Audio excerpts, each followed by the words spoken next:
जय मसीह के प्रियो, यीशु सहाय, जय यीशु।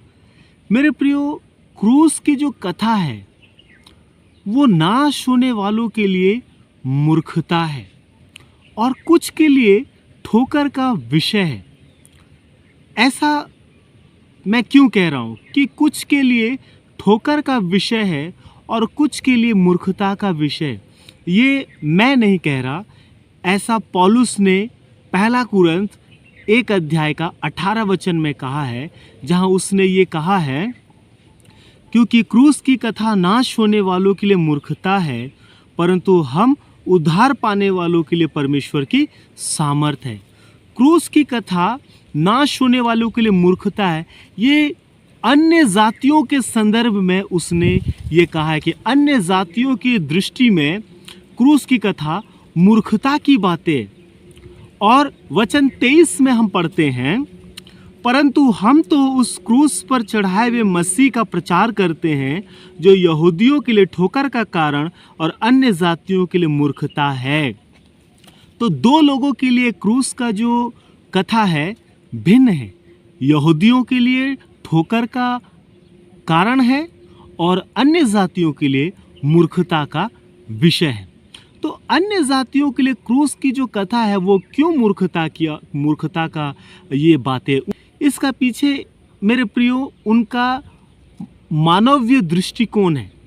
अर्थात मेरे प्रियो, क्रूस की कथा में सिर्फ प्रभु यीशु मसीह का क्रूसीकरण की बातें ही नहीं है, परंतु उस क्रूस पे जो छेदा जा रहा है, उस क्रूस पे जो बलिदान हो रहा है, उसका पूरा व्यक्तित्व, उसका पूरा जीवनी, उसका पूरा रहस्य को यहाँ पे प्रभु यीशु मसीह का ईश्वरत्व और उसका मनुष्यत्व का भी कथा जुड़ा हुआ है।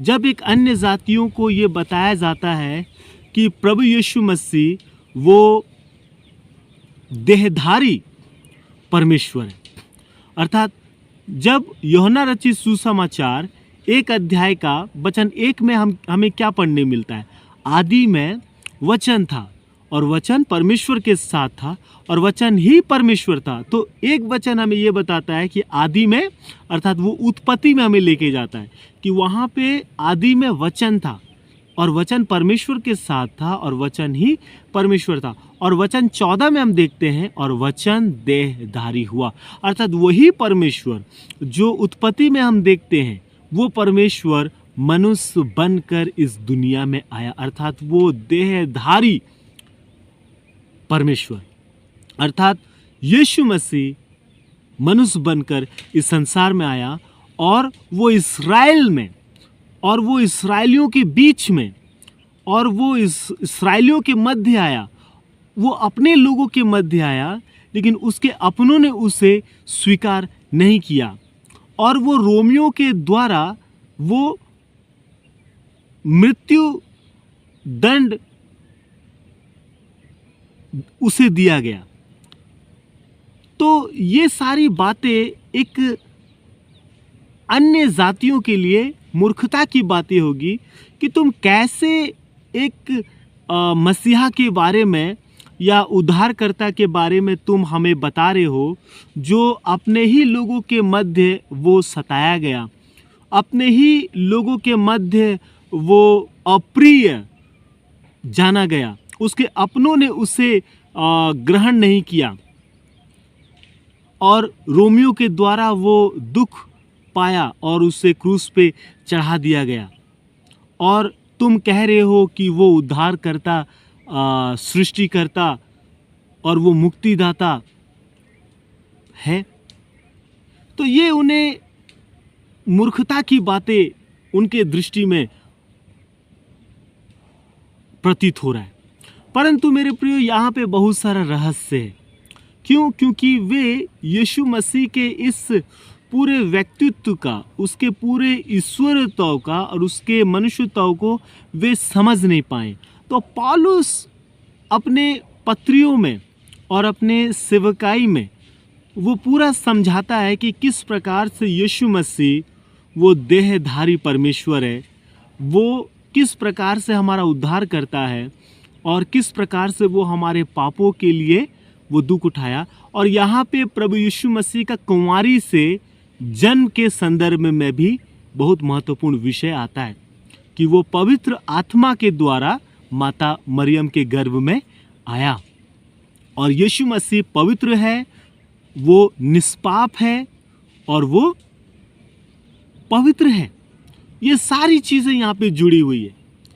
तो अन्य जातियों के लिए ये मूर्खता की बातें, उनके लिए ग्रहण कर पाना, उनके लिए ये बेकार की बातें उनको प्रतीत होती है।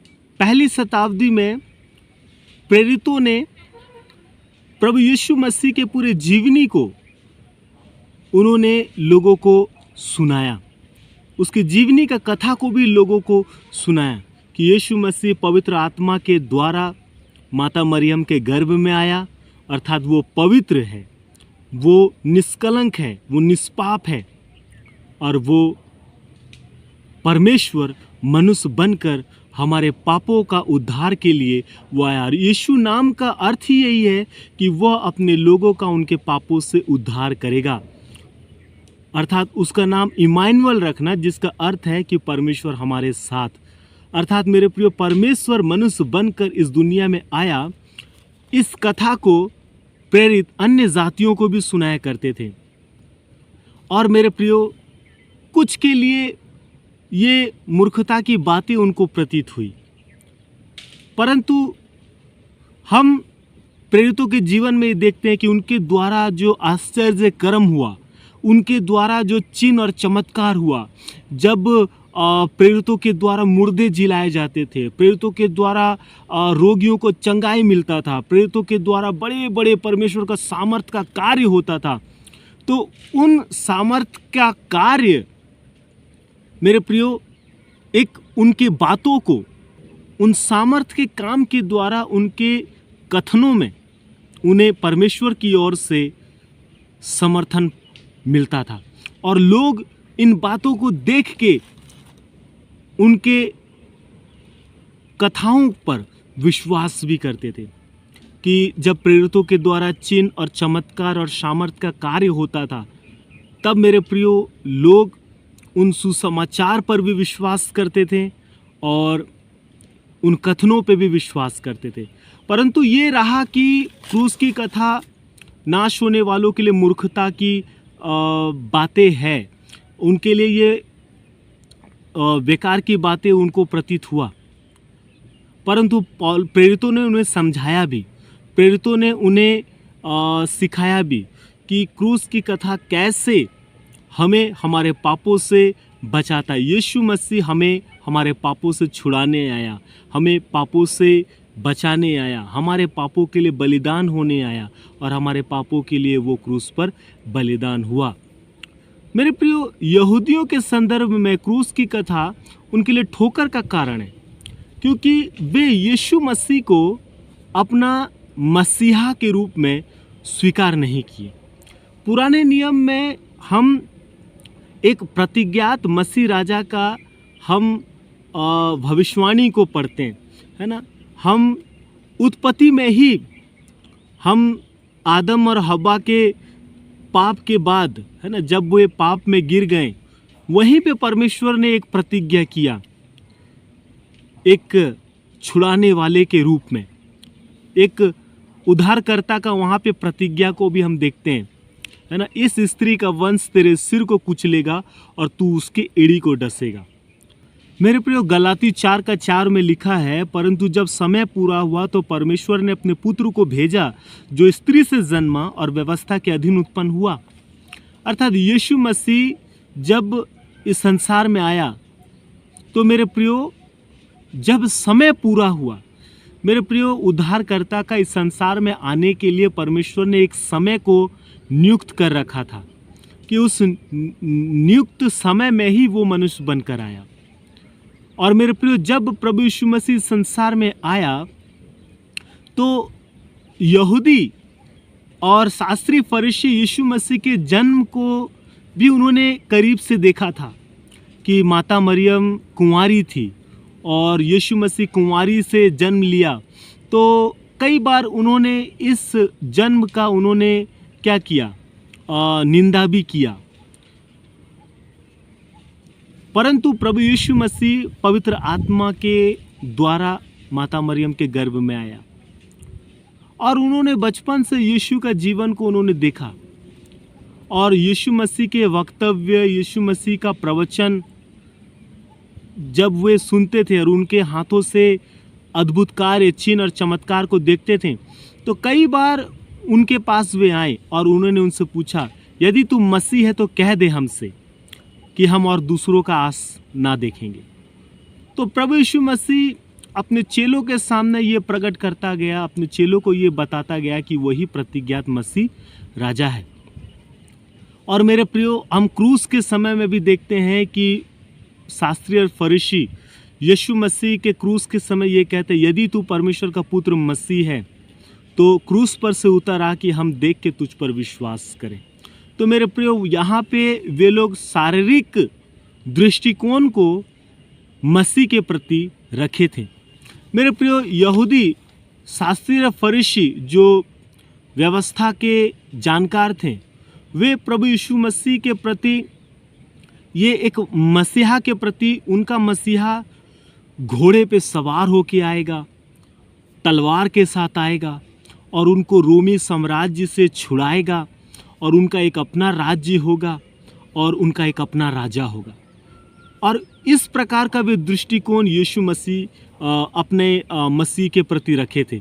परंतु जब प्रभु यीशु मसीह आया तो इस प्रकार का कोई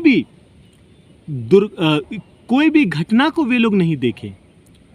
और मेरे प्रियो, जब यरूशलेम में प्रभु यीशु मसीह गधे पे सवार होकर जब वो जा रहा था तो पूरा भीड़ उस दिन दाऊद के पुत्र को होशन्ना, धन्य है वो जो प्रभु के नाम से आता है, आकाश में होशन्ना। तब शास्त्री और फरीसी ये शब्द समझ गए कि ये तो प्रतिज्ञात मसीह राजा के प्रति लिखा गया है और यीशु मसीह के प्रति ये बातें कहा जा रहा है। तो उन्होंने क्रोध में आके यीशु को कहा कि अपने चेलों से कहा कि वे चुप रहें। तो यीशु ने कहा, यदि आज वे चुप रहें तो पत्थर चिल्ला उठेंगे। तो वहाँ पे प्रभु यीशु मसीह अपना इस महिमा को स्वीकार किया। उन्होंने ये बताया कि मैं ही वो प्रतिज्ञात मसीह राजा हूँ। जकरिया की पुस्तक में भी हम पढ़ते हैं कि देख, तेरा राजा तेरे पास आता है, वो नम्र है, वरन गधे के बच्चे पर चढ़ा हुआ आता है। तो मेरे प्रियो, उन्होंने यीशु मसीह को अपना मसीह स्वीकार नहीं किया, इसीलिए क्रूस की कथा उनके लिए हमेशा ठोकर का विषय उनको लगने लगा।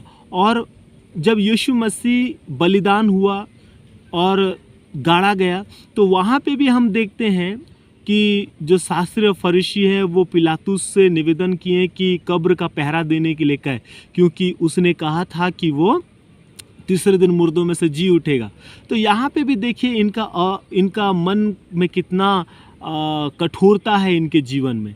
और प्रभु यीशु मसीह तीसरे दिन मुर्दों में से जी उठा।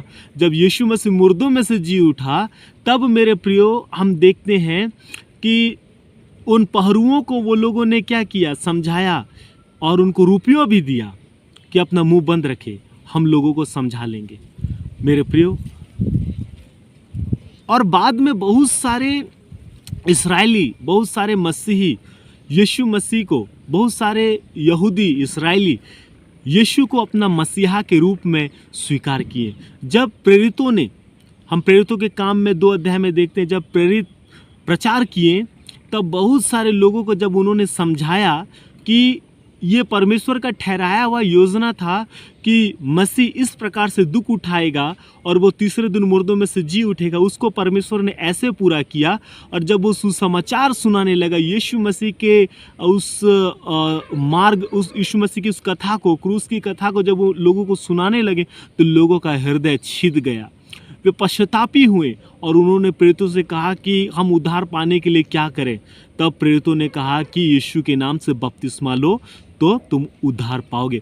और इसके बाद हम देखते हैं कि किस प्रकार से बड़े संख्या में यहूदी प्रभु यीशु मसीह को अपना मसीहा स्वीकार किया। परंतु शास्त्री और फरीसी का जीवन की कठोरता बना रहा, परंतु शास्त्री और फरीसी कठोर बने रहे और वे प्रेरितों को सताते रहें, पीड़ा उनको देता रहा शास्त्री और फरीसी।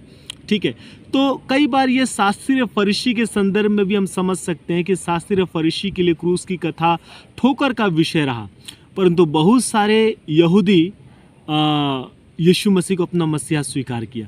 और आज भी मेरे प्रिय इज़राइल, जो वर्तमान में हम इस्राएल देखते हैं संसार में, वो यीशु को अपना मसीहा स्वीकार आज भी नहीं किया है। आज भी वो अपना मसीहा के इंतज़ार में है कि मेरा मसीहा आएगा और मुझे छुड़ाएगा। और ज़रूर प्रभु यीशु मसीह आएगा, जब बादलों पे आएगा, और जो 1000 वर्ष का जो राज्य होगा वहाँ पे बहुत सारी भेद है, बहुत सारी बातें हैं, वो हम चर्चा कर सकते हैं। तो मेरे प्रियो, क्रूस की जो कथा है, 2 लोगों के लिए अलग अलग दृष्टिकोण रखा। यहूदियों के लिए ठोकर का विषय रहा और अन्य जातियों के लिए मूर्खता का विषय रहा। परंतु जब प्रेरितों ने उनको समझाया, प्रेरितों ने जब उनको बताया और अन्य जातियों ने परमेश्वर के अद्भुत कार्य को देखा, चिन्ह चमत्कार, मुर्दे जिलाए जाना, अंधे देखना, लंगड़े चलना, तब उन्होंने उस सुसमाचार के कथा पे विश्वास किया। लोगों ने क्रूस की कथा पे कैसा प्रत्युत्तर दिया, उस प्रत्युत्तर का वर्णन यहाँ पे पौलुस करता है कि क्रूस की कथा नाश होने वालों के लिए मूर्खता की बात है, परंतु उद्धार पाने वालों के लिए परमेश्वर की सामर्थ है। वचन 30 में लिखा है, पहला कुरिन्थ 1 अध्याय का वचन 30 में लिखा है, अर्थात हमारे लिए ज्ञान है, वो सामर्थ, अर्थात हमारे लिए धर्म, पवित्रता और छुटकारा। तो यीशु मसीह ही हमारा छुटकारा है, हमारे पापों से वो हमें छुड़ाता है, वही हमारी पवित्रता है और वही हमारी धार्मिकता है। तो मेरे प्रियो, क्रूस की कथा में हमें बहुत सामर्थ्य मिलता है, अर्थात वहीं पे हमें छुटकारा, वहीं पे हमें पवित्रता और धार्मिकता मिलता है। तो यीशु मसीह का क्रूस का कथा बहुत अद्भुत है। मेरे प्रियो, प्रभु आप सबों को बहुतायत की आशीष दे। और इस क्रूस की कथा के संदर्भ में लेंट से संबंधित मैंने अब तक 15 वीडियो बनाया है, और उन वीडियो का लिंक मैं डिस्क्रिप्शन में दे दूंगा, आप वहां से भी जाके देख सकते हैं। और मेरे प्रियो, और इस वचन को मेरे प्रियो अपने प्रियो तक ज़रूर शेयर करें, और अगर चैनल में अगर आप नए हैं तो ज़रूर सब्सक्राइब करके बेल आइकन को प्रेस करें, ताकि वीडियो का नोटिफिकेशन आप तक आता रहे। जय मसीह, यीशु सहाय, जय यीशु।